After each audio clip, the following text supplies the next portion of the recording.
নিরালোকিত বুঝদার হাদিসের যথাযথ জ্ঞান দান। তোমরা সবাই কেমন আছো?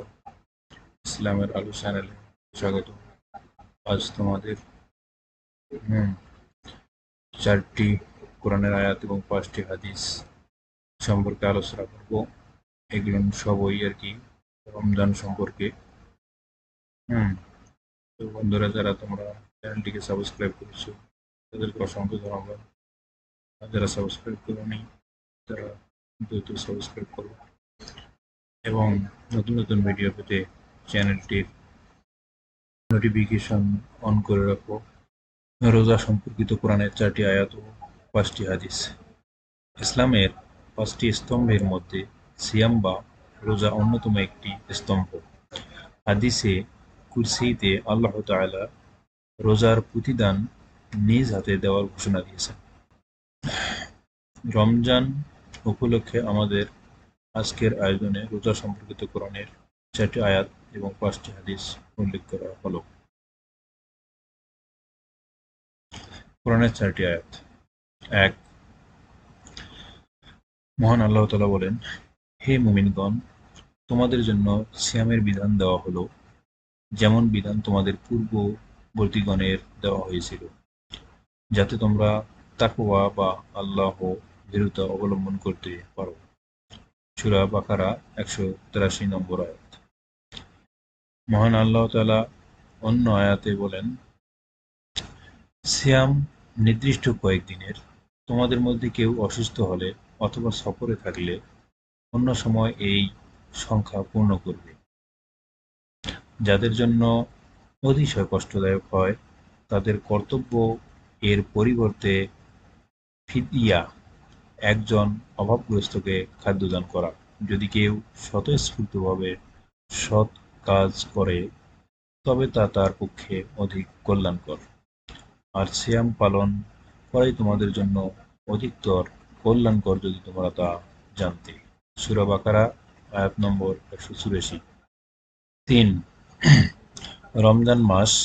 এ মাসই মানুষের জন্য আলোর দিশা এবং সৎ পথে স্পষ্ট নিদর্শন ও সত্যাসত্যের পার্থক্যকারী রূপে কুরআন অবতীর্ণ হয়েছে। সুতরাং তোমাদের মধ্যে যারা এই মাস পাবে তারা যেন এই মাসে সিয়াম পালন করে, এবং কেউ অসুস্থ থাকলে কিংবা সফরে থাকলে অন্য সময় এই সংখ্যা পূরণ করবে। আল্লাহ তোমাদের জন্য যা সহজ তাই চান এবং যা তোমাদের জন্য কষ্টকর তা চান না।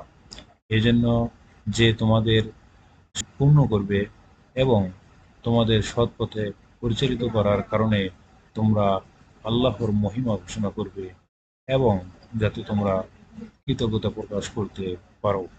সূরা বাকারা আয়াত নম্বর 185। 4, সিয়াম রাতে তোমাদের জন্য তোমাদের স্ত্রীদের বৈধ করা হয়েছে, তারা তোমাদের জন্য এবং তোমরাও তাদের জন্য পরিচ্ছদ।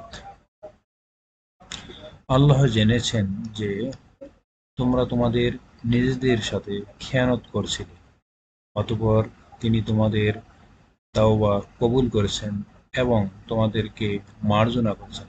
সুতরাং এখন তোমরা তাদের সাথে সঙ্গত হও এবং আল্লাহ তোমাদের জন্য যা নির্ধারণ করে রেখেছেন অর্থাৎ সন্তান তা অন্বেষণ করো। আর তোমরা আহার করো ও পান করো যতক্ষণ তোমাদের জন্য রাত্রির কালো রেখা থেকে ফজরের সাদা রেখা স্পষ্ট হয়ে যায়। এরপর রাত পর্যন্ত সিয়াম পূর্ণ করো। আর তোমরা মসজিদে ইতিকাফ অবস্থায় তাদের সাথে সঙ্গত হও না। এগুলো আল্লাহর নির্ধারিত সীমা, সুতরাং এর নিকটবর্তী হয় না। এভাবে আল্লাহ মানুষের জন্য তার আয়াতসমূহ স্পষ্টভাবে বর্ণনা করেন, যাতে তারা তাকওয়া বা আল্লাহ ভীরুতা অবলম্বন করতে পারে। সূরা বাকারা আয়াত নম্বর 167। রোজা সম্পর্কে 5টি হাদিস। 1, হযরত আবু হুরায়রা রাদিয়াল্লাহু তাআলা আনহু হইতে বর্ণিত, তিনি বলেন, রাসূল সাল্লাল্লাহু আলাইহি ওয়াসাল্লাম ইরশাদ করেছেন, যে ব্যক্তি পরিপূর্ণ বিশ্বাস ও পর্যালোচনা সহ রমজান মাসের সিয়াম পালন করবে, তার পূর্ববর্তী ও পরবর্তী গুনাহ মাফ করে দেওয়া হবে। সহিহ বুখারী 38 নম্বর হাদিস, সহিহ মুসলিম 760 নম্বর হাদিস। 2 নম্বর হাদিস, হযরত সাহল বিন সাদ রাদিয়াল্লাহু তাআলা আনহু হতে বর্ণিত, তিনি বলেন, রাসূল সাল্লাল্লাহু আলাইহি ওয়াসাল্লাম ইরশাদ করেছেন, জান্নাতের একটি দরজা আছে, একে রায়ান বলা হয়। এই দরজা দিয়ে কিয়ামতের দিন একমাত্র সিয়াম পালনকারী ব্যক্তিই জান্নাতে প্রবেশ করবে। তাদের ছাড়া অন্য কেউ এই পথে প্রবেশ করবে না। সেদিন এই বলে আহ্বান করা হবে, সিয়াম পালনকারীগণ কোথায়? তারা যেন এই পথে প্রবেশ করে। এভাবে সকল সিয়াম পালনকারী ভেতরে প্রবেশ করার পর দরজাটি বন্ধ করে দেওয়া হবে। অতঃপর এ পথে আর কেউ প্রবেশ করবে না। সহিহ বুখারী 1896, সহিহ মুসলিম 1152। 3 নম্বর হাদিস, হযরত আবু হুরায়রা রাদিয়াল্লাহু তাআলা আনহু হতে বর্ণিত, তিনি বলেন, রাসূল সাল্লাল্লাহু আলাইহি ওয়াসাল্লাম ইরশাদ করেছেন, সিয়াম ঢাল স্বরূপ। তোমাদের কেউ কোনোদিন সিয়াম পালন করলে তার মুখ থেকে যে অশ্লীল কথা বের না হয়, কেউ যদি তাকে গালমন্দ করে অথবা ঝগড়ায় প্ররোচিত করতে চায়, সে যেন বলে, আমি সিয়াম পালন করি। সহিহ বুখারী 1894, সহিহ মুসলিম 1151 নম্বর হাদিস, হযরত আবু হুরায়রা রাদিয়াল্লাহু তাআলা আনহু হতে বর্ণিত, তিনি বলেন, রাসূল সাল্লাল্লাহু আলাইহি ওয়াসাল্লাম ইরশাদ করেন, আল্লাহ তাআলা বলেছেন, সিয়াম ব্যতীত আদম সন্তানের প্রতিটি কাজই তার নিজের জন্য, কিন্তু সিয়াম আমার জন্য এবং আমিও এর প্রতিদান দেব। সিয়াম ঢালস্বরূপ, তোমাদের কেউ যেন সিয়াম পালনের দিন অশ্লীলতায় লিপ্ত না হয় এবং ঝগড়া বিবাদ না করে। যদি কেউ তাকে গালি দেয় অথবা তার সঙ্গে ঝগড়া করে, তাহলে সে যেন বলে, আমি সিয়াম পালনকারী, যার হাতে মুহাম্মাদের প্রাণ, তার শপথ, অবশ্যই সিয়াম পালনকারীর মুখের গন্ধ আল্লাহর নিকট মিশকের গন্ধের চেয়েও সুগন্ধি। সিয়াম পালনকারীর জন্য রয়েছে দুটি খুশি, যা তাকে খুশি করে। যখন সে ইফতার করে সে খুশি হয় এবং যখন সে তার প্রতিপালকের সাথে সাক্ষাৎ করবে তখন সাওমের বিনিময়ে আনন্দিত হবে। সহিহ বুখারী 1904, সহিহ মুসলিম 1151।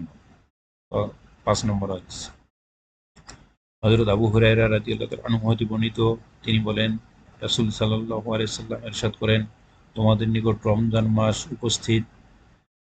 এটা এক অত্যন্ত বরকতময় মাস। আল্লাহ তাআলা এ মাসে তোমাদের প্রতি সাওম ফরজ করেছেন। এ মাসে আকাশের দরজাসমূহ উন্মুক্ত হয়ে যায়। এ মাসে জাহান্নামের দরজাগুলো বন্ধ করে দেওয়া হয় এবং এ মাসে বড় বড় শয়তানগুলোকে আটক রাখা হয়। আল্লাহর জন্য এ মাসে একটি রাত আছে যা হাজার মাসের চেয়ে অনেক উত্তম।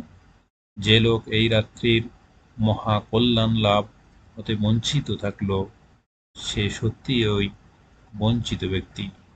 সুনানুন নাসাই 2106 নম্বর হাদিস। বন্ধুরা, আমরা উক্ত কোরআনের আয়াত এবং হাদিস অনুযায়ী আমল করার চেষ্টা করব। সবাইকে সালাম, আসসালামু আলাইকুম।